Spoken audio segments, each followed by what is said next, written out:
भगवंत मान जी, जब आप मेंबर पार्लियामेंट थे तो आपके कई साथियों ने जाके स्पीकर साहब से शिकायत की थी कि आप में से शराब की बदबू आती है।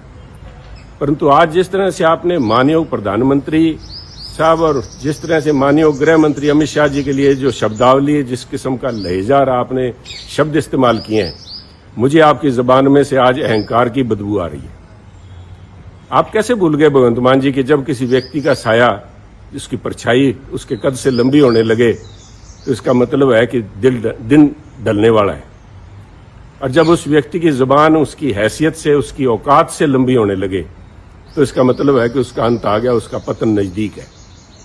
आप पंजाब की उस पावन धरती से, गुरु साहिबान पीर पैगंबरों की उस धरती पे जहां खुद गुरु साहब ने कहा था अहंकार्या सो मार्या, उसको आप कैसे भूल गए? उस वाक को आप साहब किस तरह की शब्दावली आपने इस्तेमाल की? मैं समझता हूं पंजाबियत के नाम के आपने एक दबा लगाया है और आपने उस पद की, मुख्यमंत्री पंजाब के पद की गरिमा का भी आपने हनन किया है। भगवंत मान जी, जब आप मेंबर पार्लियामेंट थे तो आपके कई साथियों ने जाके स्पीकर साहब से शिकायत की थी कि आप में से शराब की बदबू आती है। परंतु आज जिस तरह से आपने माननीय प्रधानमंत्री साहब और जिस तरह से माननीय गृह मंत्री अमित शाह जी के लिए जो शब्दावली, जिस किस्म का लहजा और आपने शब्द इस्तेमाल किए हैं, मुझे आपकी जबान में से आज अहंकार की बदबू आ रही है। आप कैसे भूल गए भगवंत मान जी कि जब किसी व्यक्ति का साया, उसकी परछाई उसके कद से लंबी होने लगे तो इसका मतलब है कि दिन ढलने वाला है। और जब उस व्यक्ति की जुबान उसकी हैसियत से, उसकी औकात से लंबी होने लगे तो इसका मतलब है कि उसका अंत आ गया, उसका पतन नजदीक है। आप पंजाब की उस पावन धरती से, गुरु साहिबान पीर पैगंबरों की उस धरती पे जहां खुद गुरु साहब ने कहा था अहंकार्या सो मार्या, उसको आप कैसे भूल गए? उस वाक को आप साहब किस तरह की शब्दावली आपने इस्तेमाल की? मैं समझता हूं पंजाबियत के नाम के आपने एक दबा लगाया है और आपने उस पद की, मुख्यमंत्री पंजाब के पद की गरिमा का भी आपने हनन किया है। भगवंत मान जी, जब आप मेंबर पार्लियामेंट थे तो आपके कई साथियों ने जाके स्पीकर साहब से शिकायत की थी कि आप में से शराब की बदबू आती है।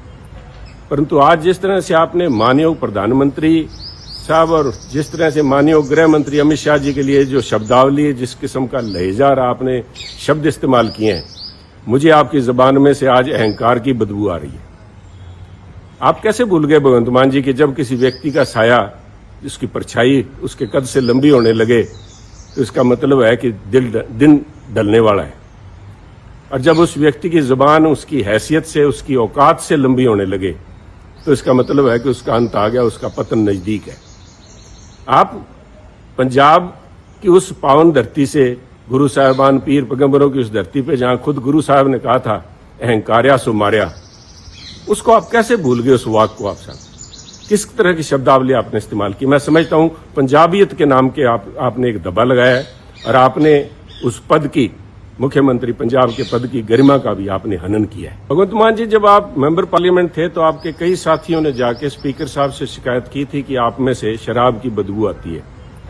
परंतु आज जिस तरह से आपने माननीय प्रधानमंत्री साहब और जिस तरह से माननीय गृह मंत्री अमित शाह जी के लिए जो शब्दावली, जिस किस्म का लहजा और आपने शब्द इस्तेमाल किए हैं, मुझे आपकी जबान में से आज अहंकार की बदबू आ रही है। आप कैसे भूल गए भगवंत मान जी कि जब किसी व्यक्ति का साया, उसकी परछाई उसके कद से लंबी होने लगे तो इसका मतलब है कि दिन ढलने वाला है। और जब उस व्यक्ति की जुबान उसकी हैसियत से, उसकी औकात से लंबी होने लगे तो इसका मतलब है कि उसका अंत आ गया, उसका पतन नजदीक है। आप पंजाब की उस पावन धरती से, गुरु साहिबान पीर पैगंबरों की उस धरती पे जहां खुद गुरु साहब ने कहा था अहंकार्या सो मार्या, उसको आप कैसे भूल गए? उस वाक को आप साहब किस तरह की शब्दावली आपने इस्तेमाल की? मैं समझता हूं पंजाबियत के नाम के आपने एक दबा लगाया है और आपने उस पद की, मुख्यमंत्री पंजाब के पद की गरिमा का भी आपने हनन किया है।